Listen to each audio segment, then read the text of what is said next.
All right, Trevor Shaku is the spokesperson of the South African Federation of Trade Unions. He joins us now to talk more on the significance of this upcoming three-day meeting. Trevor, always a pleasure to see you, sir. Thanks very much for joining us. Please, will you unmute yourself? Thank you. Good evening, and thanks for giving us this floor. You're most welcome. All right, let's talk about what kind of input, we're looking at here that could actually help, because I think South Africans are at their wits' end here. What would these 17 trade unions, including yourselves, really be deliberating on that would really help South Africans at large when it comes to this energy situation?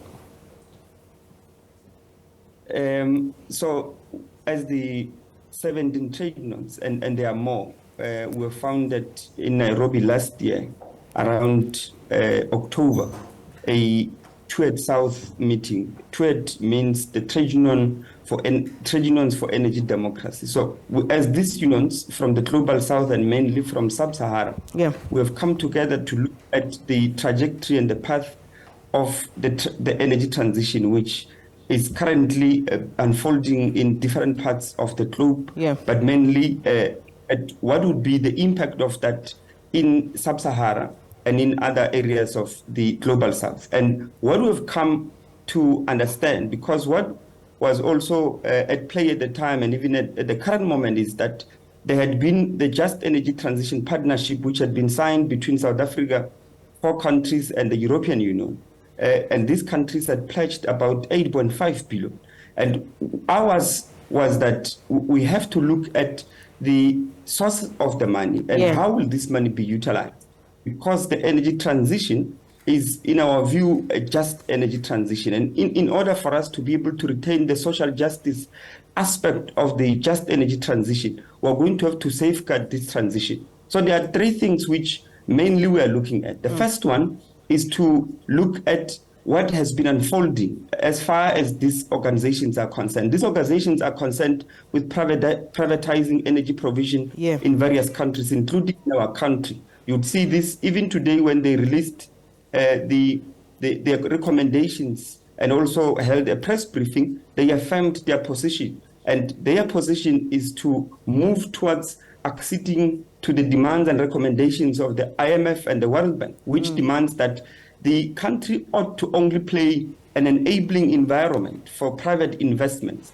And in our view, this is problematic because all it does is to put the role government and the public ought to play in the transition at the back stage. Let me interject there on your first point before you move on to the second point. I want to that was my next question, because I wanted to talk about the issue of privatization, and as you say, this is one of the main goals of your discussion and this 3-day meeting that you'll be having.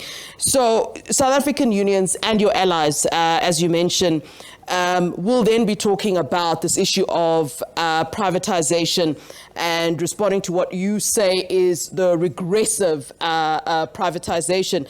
Are you, as unions, this issue of privatization, different people have different views. Are you, as the 17 trade unions and your allies, speaking as one voice on what you're saying regarding the issue of privatization? Yes, so far we are speaking in one voice, that we are anti-privatization, and that's why we are coming together to discuss what we call the public pathway, which ought to center us along the lines of, first and foremost, reclaiming the public energy entities, which in various countries, in Uganda, in South Africa, have actually been privatized. They are in the process of privatization. For instance, Eskom is being bundled, and if anything, has been indicated by the Minister of Electricity that they are going to auction 15,000 megawatts of electricity to be procured through independent power producers. And that on its own is part of that particular plan. But what also we are saying is that beyond reclaiming Eskom, we ought to reclaim Eskom, and beyond that, we've got to center it in the energy transition. Because what they are doing is that they are centering this independent power producer so that eventually, when we have proceeded and completed the process of energy transition, Eskom will be left with nothing to offer, because the renewable energy sources are only offered to these independent power producers, Eskom will be left with only a very little fraction of electricity that it will be supplying to the grid. And we know, as a matter of fact, that those particular independent power producers at the current moment are also being underwritten through their investments are underwritten by Treasury. And for us, this again defeats the very purpose of why they keep on pushing for private investments to come, because they push for measures of government to alleviate the risks of these entities. But we have been told historically that capitalism and entrepreneurship is about risk-taking. But if government is inheriting all of this risk and underwriting it through treasury, through grants, what is it there which actually justify the existence of this path of privatization, which these institutions of capitalism, IMF and World Bank, but also our governments have agreed upon? So we indeed are speaking in one voice, and part of this meeting is to sharpen that particular view and perspective moving forward. Yeah, and you talk a lot about this public pathway. What exactly are you speaking about? I mean, you put it very nicely, very articulately in your statement, where you said that you want to begin a process of assessing the potential of different technologies and how these might feature in the public pathway vision of the just energy transition. What does that actually mean to the general public? Sure. So the public pathway, the first tenet is reclaim state-owned entities which are in the process, or at least at the current moment, are at the forefront of providing energy because they are being unbundled. That's the first point.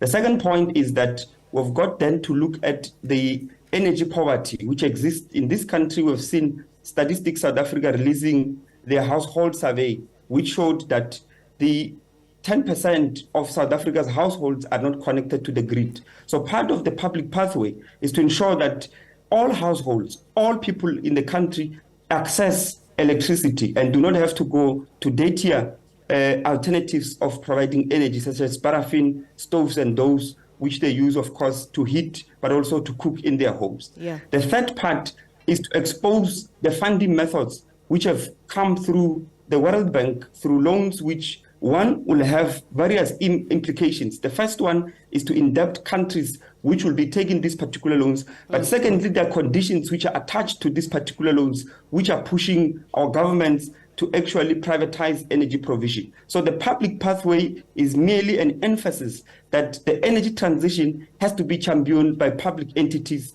with those particular energy entities like Eskom that already exist leading the way. All right. Well, good luck with your 3-day regional policy meeting. And thanks very much for chatting to us here on SABC News, sir. Thank you very much, Flo. You're most welcome. That's Trevor Shaku, spokesperson for South African Federation of Trade Unions, SARTU.